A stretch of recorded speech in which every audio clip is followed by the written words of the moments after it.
So we've all been there. We read a book by a new author, and immediately we add everything they've ever written to our TBR. And all of a sudden, that TBR grows by 20 books in the case of some authors. Who are the authors that you keep coming back to? Well, that's the topic of today's video. I did an author video about a year ago. Don't check that one out. It was when I first started the channel. I don't think it's very good. But I wanted to do a new author video, and instead of subjectively ranking my top 10 authors like I did in that one, what I wanted to do is just simply lay out the authors that I've read most, tell you a little bit about them, what I've read, what it is about them that causes me to keep coming back, and then give you a starting point if it's an author that you think that you might enjoy as a reader. So I have 14 authors on this list, all of them that I've read 10 books or more. Most of these will grow throughout time, and if they don't, I'll tell you, and I'll tell you why. Maybe I'm kind of done with that author. And this is just a good cross-section of the kind of things that I enjoy, because a lot of authors in a lot of different genres are represented here. If you like this video, please give me a like and subscribe to the channel. Also, you can follow me on Twitter for more content. And Goodreads is a great place for you to see, of all these authors, absolutely everything that I've read. Because chances are, if I've read it within the last 10 years, I did a Goodreads review. So you can check that out as well. So starting with 10 books is a perfect one to start with for this channel, and that's Orson Scott Card. I say perfect one to start because I'm doing a read-along with the channel of Ender's Game last month, and I'm going to continue the Ender saga the rest of the year. So Orson Scott Card is a great science fiction author who tells action-adventure types of stories that have a lot more thematic depth to them than just the typical action-adventure stories, which is what I love most about science fiction. In fact, the two science fiction authors on this list have that in common, that they write more about ideas and themes than necessarily action-adventure or things like that. So I think a great place to start for Orson Scott Card would be Ender's Game. This is the first book of the entire Ender saga, and this is, I did a review of this. I love this book. It's one of my top 2 science fiction books of all time. The 10 books I've read are the 5 books, including Ender's Game in that story, and then there's another series called the Shadow series, which kind of runs parallel to Ender's Game and its sequels. So I really love Orson Scott Card. He's a great one to start this list. Also with 10 is Haruki Murakami, Japanese author who is, frankly, as difficult to categorize as Stephen King. A lot of Murakami's tales take place in, modern-day Japan, but most of them dabble in magical realism and have some fantastical elements in them that make him truly, if not the most unique voice I've read, one of the most unique voices I've read in literature. He's a style that's not for everybody. I've seen some reviews of people that don't like his work, and then there's others like me that are just absolutely mesmerized. I just find his works just utterly compelling and just so interesting and so unique, and I love that. I'm going to talk about some authors later that are some genres that I don't read that much anymore because there's so much similarity. So to find an author with a unique voice is something that really excites me. I've read 10 books by Murakami. I'm actually going to give you 2 recommendations for him because he is so diverse. I think it's better to give you a couple. First of all, if you want just a straightforward tale, Norwegian Wood is a very, very strong book by Murakami. In fact, it's probably my favorite of all of his. And this doesn't have elements of magical realism in it. It is more of a straightforward tale of love and friendship and loss and life and death. And it's just a beautiful, beautiful story wrapped up, around a character that is suffering from some mental illness. And I really, really love Norwegian Wood. But if you're interested in more of the, magical realism, kind of a little bit out there type of Murakami tale, the one I'll recommend is Hard-Boiled Wonderland and the End of the World. And this is, you see the "and" in the sentence. There's 2 different books here. There's the Hard-Boiled Wonderland, which is one story, and then End of the World is another story. And one is steeped in modern day Japan, and the other is in this alien landscape, this other world. And it's one of those that when I first read it, I think I only gave it 4 out of 5 stars, but it just seeped into my subconscious, and I just kept thinking about all of the things in this book that I found so interesting. So Murakami is the second one on my list. If you want someone that's very unique, I can highly recommend his works. All right, so the next author, I've read 12 books by him, and I'm not going to give you a recommendation because I have not read this author since high school, so that's a long time ago. And frankly, I can't tell you if this author is any good because it's been so long. So I don't want to recommend something, but I wanted to include him just for completion purposes, especially because I'll do a bookshelf tour in a few weeks and you'll see 12 books by this author on my shelf. And that author is Elrond Hubbard. And this is a science fiction author. My big question, and I hope that any of you, if you've read Elrond Hubbard, can answer my question in the comments. I don't know if his legacy as a science fiction author, or lack thereof, frankly, is because he founded Scientology, or is it just because he's not a very good science fiction author and his works haven't aged very well? I honestly don't know the answer. At some point, I will delve back into Elrond Hubbard's works. Probably not anytime soon. What I've read of those 12, I read a book called Fear, I read Battlefield Earth, and I read the 10-book series called Mission Earth. If you've read any of those and think that would be a good one, good place to reread, let me know that as well. So Elrond Hubbard, I read 12 books of his. Can't recommend any at this point. All right, next on my list is J.K. Rowling / Robert Galbraith, because that is her pseudonym for some of the tales that she's written. I'm counting this as 12. It could be 14, but I don't count the Tales of Beetle the Bard, because that is just kind of a little like poetry, short story thing at the end of Harry Potter that's not really a book. And then I didn't count Harry Potter and the Cursed Child because that play is lousy and I'm firm in my belief that she really had nothing to do with it. So I don't count that at all. So I've read the 7 Harry Potter books, I've read Casual Vacancy, and then I've read 4 of the 5 Cormoran Strike books. Rowling's at 12 on my count, but it's probably not going to go up. I alluded to early in the video about how some genres I read less, and one of those is crime fiction, mystery stories. There's 4 or 5 authors that I will continue reading, and the rest I've kind of dropped off, including Robert Galbraith and J.K. Rowling. The reason is they're good, but they're not great. They certainly can't touch the Michael Connellys, the Dennis Lehanes, the Dawn Winslows of that genre. So because of that, her count is probably at 12 unless she gets back into the fantasy genre. At that case, maybe I'll pick up one of hers. If you've not read Rowling, the best place to read is Harry Potter and the Sorcerer's Stone. Fantastic work of fantasy. Even if I didn't love the 7th book, it's a really great series that if you haven't read, it's great. So I can definitely recommend starting with Harry Potter and the Sorcerer's Stone for some J.K. Rowling. All right, the next author I've read mostly digital, so I'm not going to hold up my selection for this next author. This is another one I'm kind of done with, but this is still a really great author, and that's Michael Corrida. So Michael Corrida is a very diverse author. In fact, when I first started reading him, I thought maybe this was going to be the next Stephen King, because I read a couple of his that were kind of horror elements and they were great, and then I read a couple of the Lincoln Perry mysteries that were really, really great.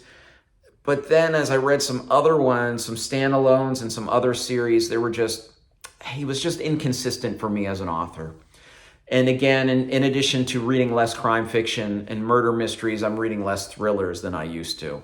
So unless I find something really compelling, either from an author standpoint or from, synopsis standpoint, it's rare that I pick up a thriller nowadays. But I will say that Corrida, when he's at his best, is fantastic.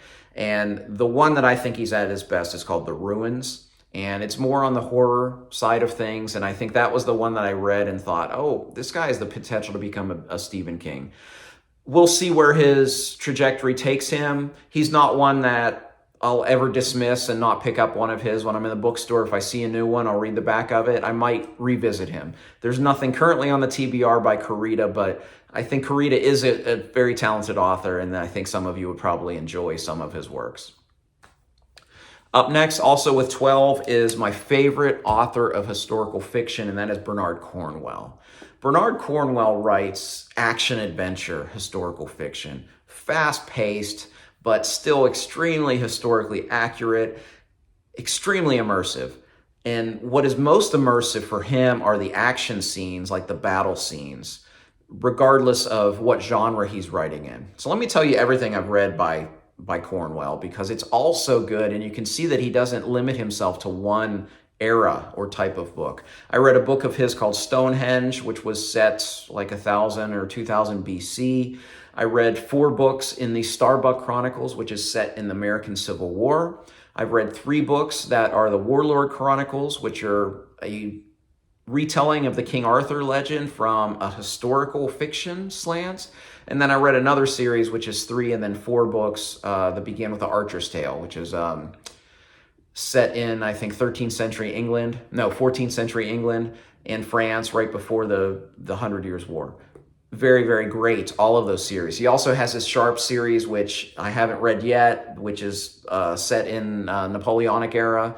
And then his 13 or 14 books, the Saxon Tales, which start with The Last Kingdom. So a fantastic author that I will continue to read more and more. I'm so excited every time I get a new Bernard Cornwell. The one I recommend to start is The Winter King. This is the first book of those Warlord Chronicles, which is a historical fiction retelling of the King Arthur legend. He takes the question, what if King Arthur had lived? What would his story and all the stories of all these other characters been like real life to cause all these legends to spring from it? And it is so interesting and so inventive. And it's riveting. Some of the battle scenes, you'll feel like you got a shield and a spear and you're right in the middle of things. And Cornwell regards the Warlord Chronicles as his greatest work. So I highly recommend starting those with The Winter King. Not just great Cornwell, this is a top 5 book series of all time for me. Okay, up next, another author with 2 names, and that is Peter Abrahams / Spencer Quinn, who is his pseudonym. He writes thrillers and crime fiction, and he is one that I keep reading. So when he writes as Peter Abraham, he is writing primarily adult thrillers, crime fiction, that sort of thing. My recommendation for that side of things is a book called The Tutor, which was really good that I read a year or 2 ago. The other side of his works is by Spencer Quinn, and he writes these Chet and Bernie mysteries. If you've been watching any of my book roundups the last couple months, I've read 1 or 2 of those this year already.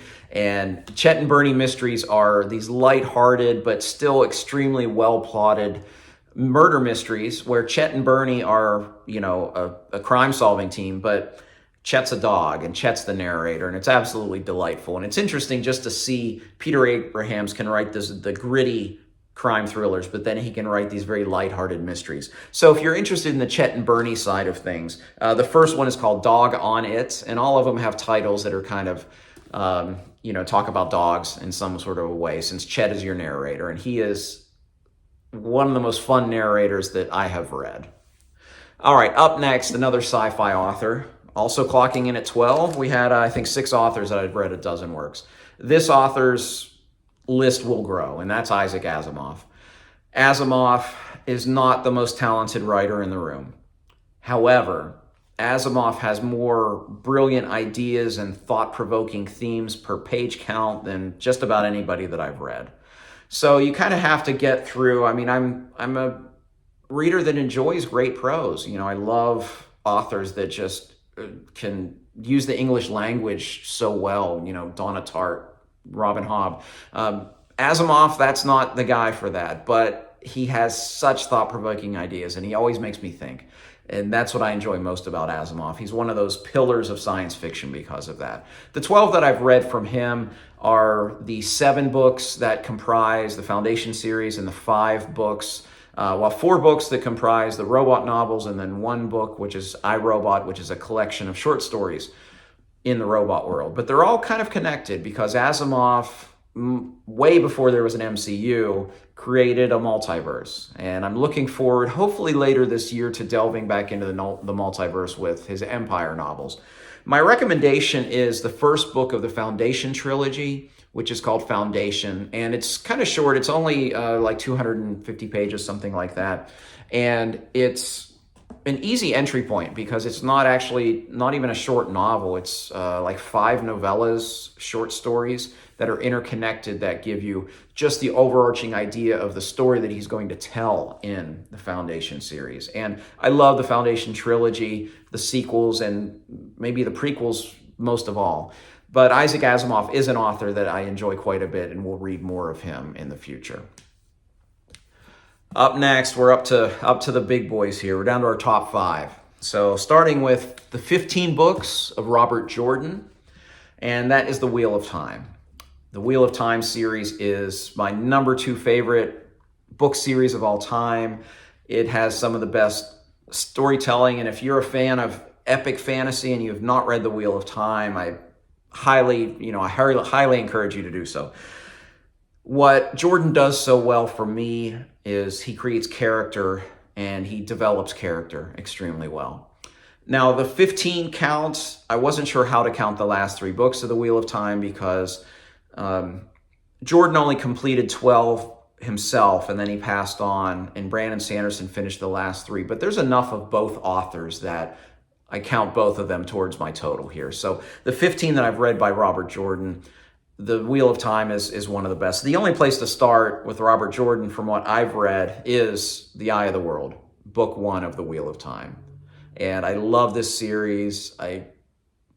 If you haven't read this series and love epic fantasy, I highly encourage it. It's a tremendous undertaking, 15 books, 2,700 characters, but it's so worth it. And actually, I look forward to doing it again sometime soon.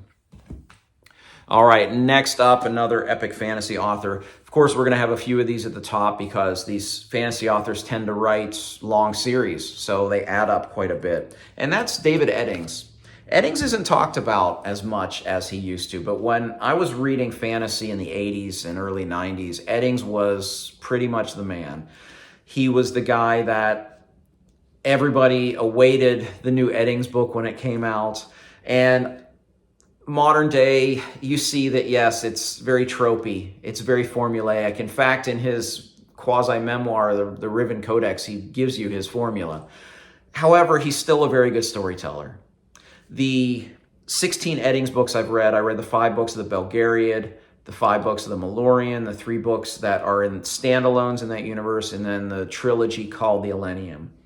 Full disclosure, I'm probably done with Eddings at that point. There are 2 series and I think 1 standalone I have not read, but to me, Eddings kind of got worse as an author. Belgariad was fantastic, and then Malorian was not as good. Elenium wasn't as good standalone, so I kind of stopped with Eddings, but I still can recommend the Belgariad. I love the Belgariad. The first book is Pawn of Prophecy and is just a fantastic story. Yes, it has all the fantasy tropes, but all the fantasy tropes you love. The farm boy, the orphan farm boy chosen one, the old wizened wizard.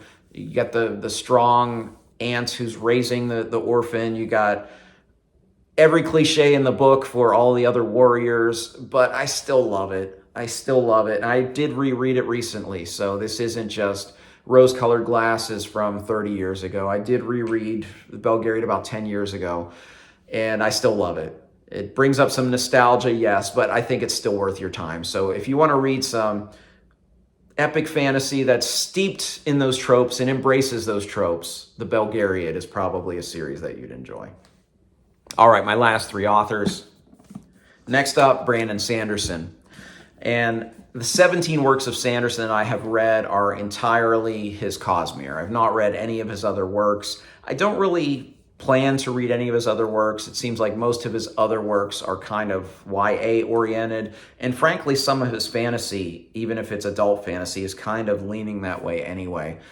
But anything in the Cosmere I will buy. So I have read, the 6 books of the 2 Mistborn eras and the 4 Stormlight Archive books and everything else. Sanderson's kind of tough place to start because he has some standalones. He has Mistborn. He has, Stormlight Archive. So it's hard to say where to start. Where I started and I think worked really well for me is Mistborn. The first book of the Mistborn trilogy. It's Mistborn: The Final Empire is the full title here. And I think this showcases what Sanderson does so well. He creates characters. He creates worlds. He creates magic that is just so alive and interesting and is so well plotted. Sanderson is a plotter, which means he's consistently good. You don't read a Sanderson book and get to the end and think, that wasn't very good. There's always a great ending to a Sanderson book. Even the ones that I didn't like as much as others, can't admit that they weren't well plotted. So Sanderson is probably the king of the modern fantasy era. So if you haven't read Sanderson, I highly recommend starting with Mistborn. All right, my final two. If you've seen my bookshelf, this is probably an easy guess. Starting with Michael Connelly, who writes crime fiction. And we jump up from Sanderson at 17 to Connelly at 36. So Sanderson's got some work to do, but actually as fast as that guy writes, he may catch up at some point. But Michael Connelly is, to me, the finest, absolute finest of authors that write in the crime thriller genre. He is, like Sanderson, just so consistently good. You know, if I read 10 Connelly books, like 8 of them will be 4 out of 5s. Maybe 1 will be a 3, 1 will be a 5, but he's just consistently good. He has not written a bad book. I can honestly say of the 36 books that I've read by Connelly, I can recommend every single one of them. And that is how many books he's read. I'm caught up and waiting for the next one. It's on pre-order. I think it's out in November or something like that. But I love Connelly. It's greatly plotted, but still has great characters. And the thing about Connelly's work in the crime fiction genre is it feels real. It's not flashy plot twists or things like that. If there's a plot turn, it's always realistic. And I just love the realism of his tales. And he's just simply one of the best. Where to start? There's a lot of places to start. You can literally go to your bookstore, look at the Connelly shelf, close your eyes, pick one up and start there, and you'll be fine. But if I had to choose one, I'm going to choose The Poet because it's my favorite Connelly novel. This follows a journalist by the name of Jack McAvoy, and he's trying to catch a serial killer called The Poet who killed his brother. And it is as fine a work that Connelly or anybody has written in the genre. It is one of the best in the crime fiction genre, and I give it my highest recommendation. So, of course, you know, if you've seen any of my past videos where I'm filming in my room with my bookshelf, you know that Stephen King is number one. But how many have I read by King? I think 73. So again, a big jump from Connelly to King. No one's ever going to catch Stephen King for me.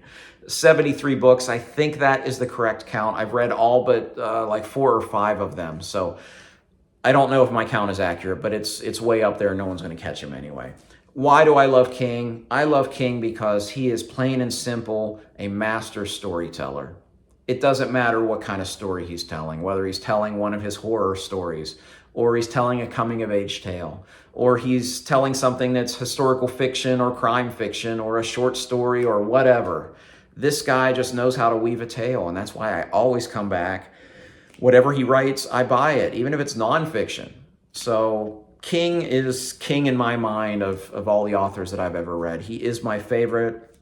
He may not be as consistent as a Connelly, because yes, he does have a couple stinkers in there. Tommy Knockers is one of them. He does have some bad ones in there, but for the most part, he's just consistently good because he can just tell a great tale. Where to start? That's probably the hardest question on this video. I thought the easiest recommendation to give you would be Different Seasons.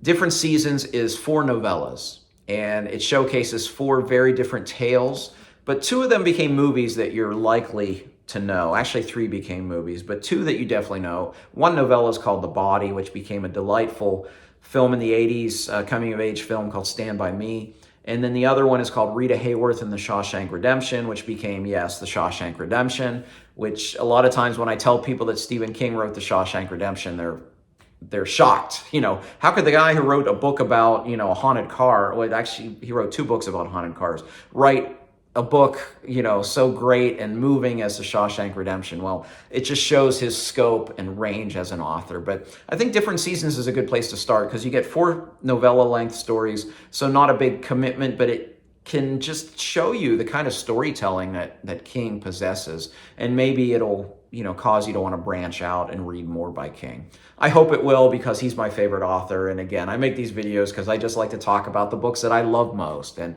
Stephen King is at the top of my author list, not only most read, but most enjoyed. So that's my list. I would love to hear in the comments section who you have read most. What authors do you keep coming back to? Put that in the comments section below. And also, of any of these authors, if you have a different starting point for someone, go ahead and let me know that too. If you think, for instance, Stephen King, you know, a reader might be best served by starting with a different book, I'd love to hear your take on that as well. As always, thank you for watching. Please like and subscribe if you haven't already. Follow me on Twitter and Goodreads. Until next time, goodbye.